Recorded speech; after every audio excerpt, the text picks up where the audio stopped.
My brother's new wife had no idea the house they were living in actually belonged to me.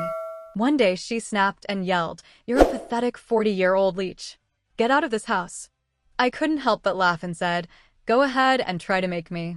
Furious, she called the police, convinced they would remove me. But when the officers checked the deed and saw my name on it, everything changed. In the end, she was the one who had to leave.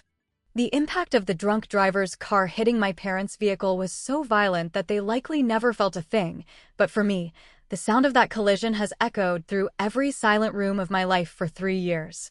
I lost my mother and father in a single heartbeat, leaving me with a successful real estate career and a family home that suddenly felt like a tomb.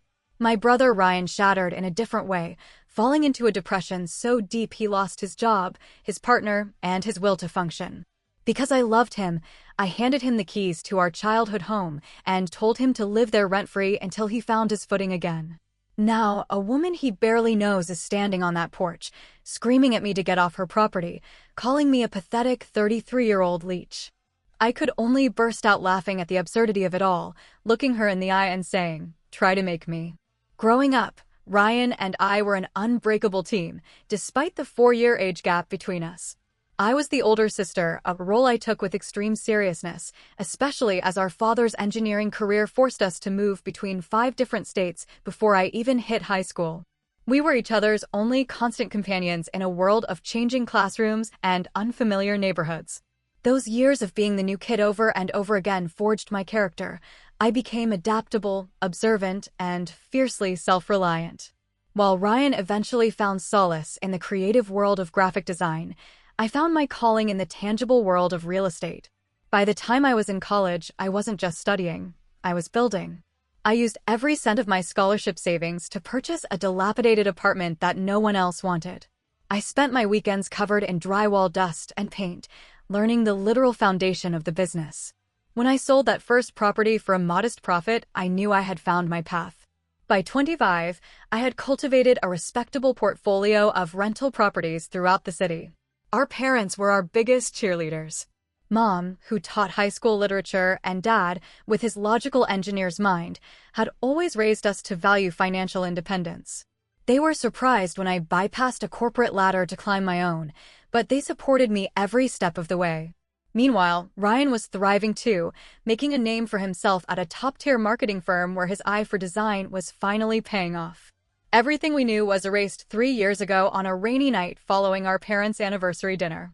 The police told us the drunk driver never even tapped his brakes.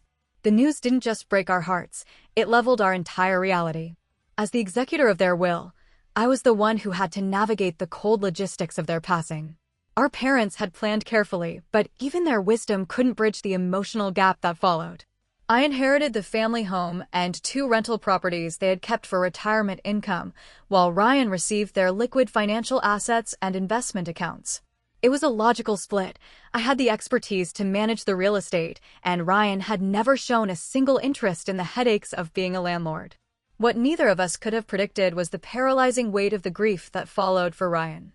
Within 6 months, the brother I knew was gone. He began missing deadlines at work, then entire days. His design work lost its spark, and eventually, the firm let him go. His girlfriend of 3 years, unable to handle his unpredictable behavior and the dark cloud that had settled over him, walked away shortly after. Watching his spiral felt like watching a slow-motion wreck. When he finally confessed that he could no longer afford the rent on his apartment, I didn't hesitate for a second. Our family home was sitting empty because I lived in a modern loft downtown, closer to my business operations. I met him for coffee on a gray afternoon and told him the house was his to live in for as long as he needed. No rent, no pressure, and no timeline. For the first time in months, I saw a flicker of hope in his eyes. For 18 months, the arrangement was a blessing. Ryan started to heal. He began taking on freelance design gigs again and rejoined me for our Sunday dinners, a tradition we kept to honor our parents' memory. But then Allison appeared. They met at a grief support group, and Ryan was instantly smitten. She claimed to have lost her husband in a workplace accident, and Ryan, in his vulnerable state, saw a kindred spirit. Looking back, the red flags were waving violently, but I chose to ignore them because I was just so relieved to see my brother happy again. Their relationship moved at a terrifying speed. Within only 3 months, Ryan called me, his voice shaking with an excitement I hadn't heard in years, to tell me they were getting married. The wedding was a rushed, small affair at the courthouse. Allison was blonde, petite, and wore a polished look that felt more like a costume than a personality. At the reception, I noticed the way she subtly isolated Ryan, physically steering him away whenever I tried to catch his eye. She made cutting remarks about his manners and dismissed his ideas for their future with a coldness that made my blood run cold. She even looked at my tailored pantsuit and asked if I ever bothered to dress like a woman. I bit my tongue for Ryan's sake. I even gave them a massive wedding gift check, which Allison snatched and tucked into her purse before Ryan could even say thank you. As we hugged goodbye that night at the house, Ryan referred to it as the house, not your house. It was a tiny linguistic shift, but it was the first sign of the storm to come. 2 weeks later, I went to the house for our Sunday dinner. I brought wine and an orchid, but the moment I stepped inside, I felt like a stranger. The antique console table my mother loved was gone, replaced by a cheap, glossy white piece. The warm, inviting walls had been painted a clinical, stark white. Every family photo had been stripped from the walls. Allison emerged from the kitchen, wearing a decorative apron, and informed me that they were bringing the house into this century. When I asked where my mother's furniture was, they exchanged a look and told me they had donated the outdated junk to make room for their new life. Throughout that dinner, I watched my brother transform into a shell of a man. He looked to Allison for permission before he spoke. When she made a cruel joke about my biological clock and my lack of a husband, Ryan just stared at his plate in silence. Then, Allison started talking about their plans for a major kitchen renovation, mentioning that they could afford it because the mortgage was paid off. I nearly choked. She truly believed Ryan owned the house free and clear. When I pulled Ryan aside later, he looked absolutely miserable. He confessed that when they met, she had assumed the house was his, and he was too embarrassed to tell her he was living in his sister's house for free. He begged me to keep the secret, promising he would tell her when they were more settled. Against my better judgment, I agreed. I told myself it was still a family home and Ryan's stability was the priority. But the situation only grew worse. My visits became intrusive. Allison questioned why I still had a key and why I felt the need to drop by. More family heirlooms began to vanish. The grandfather clock, my father's first edition mystery novels, my mother's hand-painted dishes, all gone. Every time I asked, I got vague answers about decluttering. The Sunday dinners were canceled with increasing frequency. I was losing my brother to a woman who was systematically erasing every trace of our parents from the world. The breaking point arrived one Tuesday afternoon when I went to the house to get some tax documents from the office. Using my key, I let myself in. The hallway was now filled with generic, soulless art. My parents' bedroom door had a sign that read, "Master Suite, Private." In the office, I found the filing cabinet had been purged, the house deed and property records were missing. Then I saw it. My father's cherrywood roll-top desk, a piece he inherited from his own father, was covered in a cloth and being used as a TV stand. My heart broke. On a whim, I looked at Allison's open laptop on the desk. She was selling my mother's vintage Tiffany lamp online for $800. I felt a wave of nausea. I scrolled through her account and found dozens of our family's treasures listed for sale: silver, paintings, books. When Allison and Ryan returned home and found me there, the confrontation was explosive. Allison was outraged that I used my key, and Ryan, looking like a cornered animal, stood behind her as she claimed I was violating their privacy.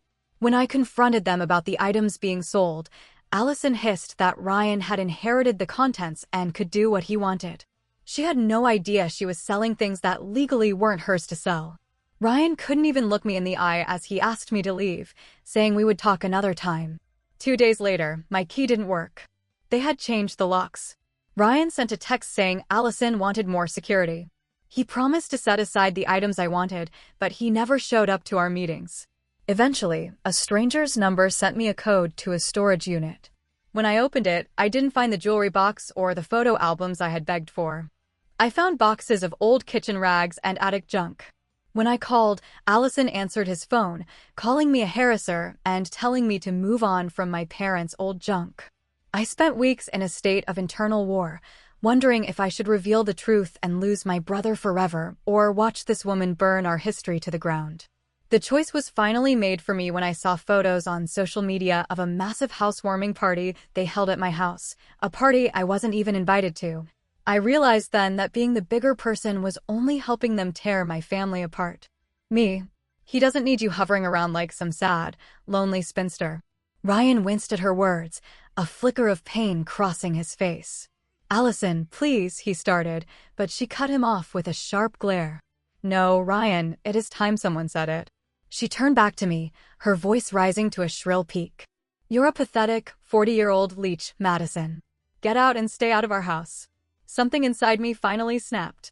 After months of watching her dismantle my childhood memories, systematically isolating my brother from everyone who loved him, and now standing in the doorway of my own property telling me to leave, I couldn't help it. I burst out laughing. The sound was sudden and loud, clearly startling both of them.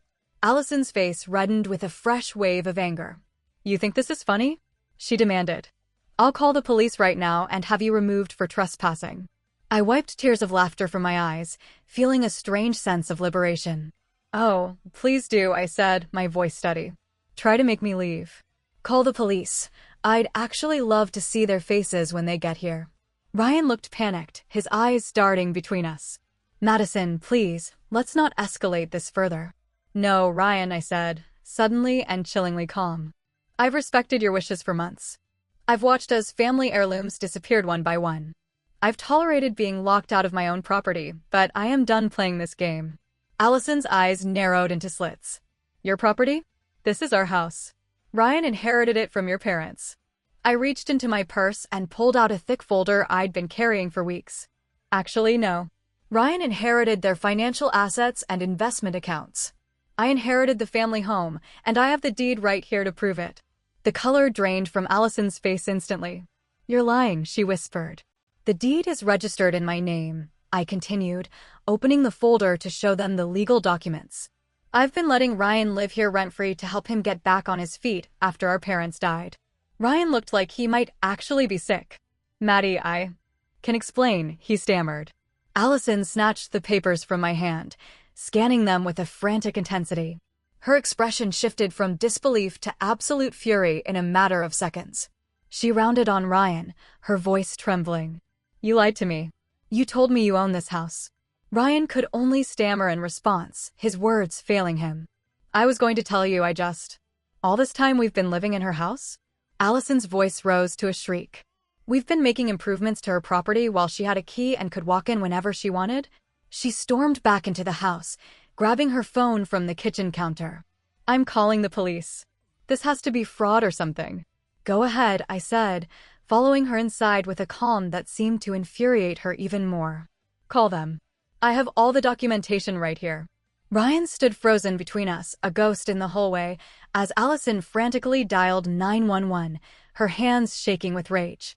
I need to report a fraud, she told the dispatcher. My husband's sister is trying to claim our house belongs to her. She's threatening us and refusing to leave our property. I waited patiently, setting my folder on the coffee table, a new glass piece that didn't match anything our parents would have ever chosen. 20 minutes later, 2 police officers arrived. Officer Jenkins was a middle-aged man with a weary, calm demeanor, while Officer Ramirez was younger and clearly wary of the thick tension filling the room.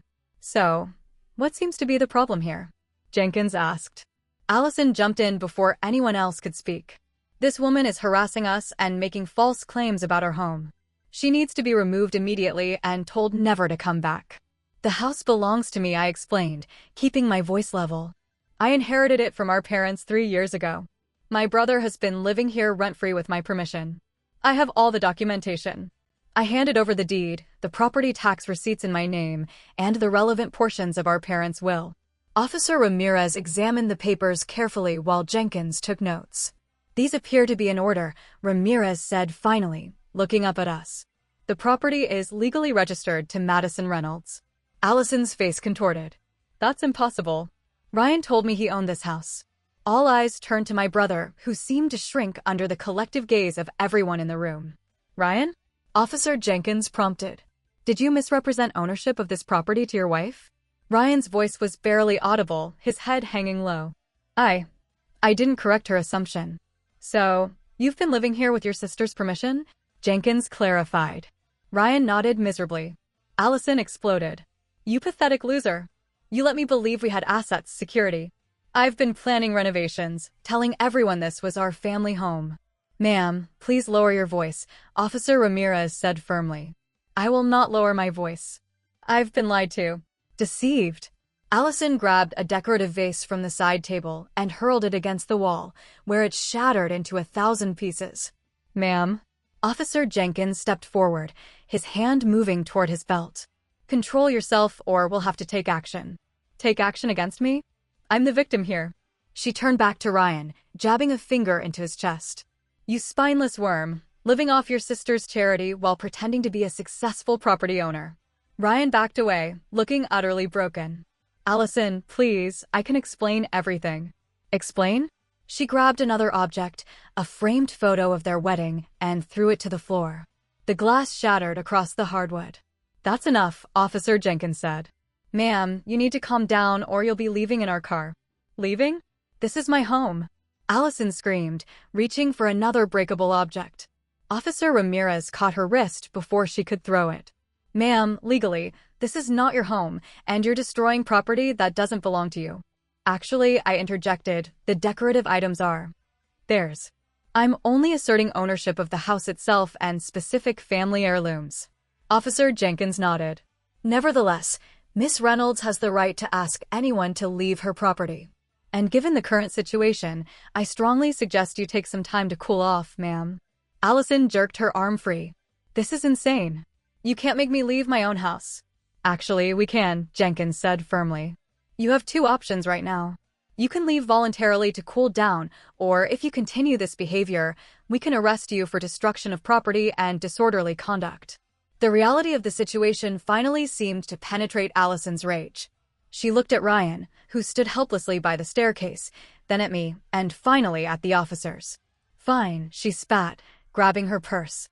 I'll go, but this isn't over. Ryan, are you coming or staying with your precious sister? Ryan looked torn, his eyes darting between us.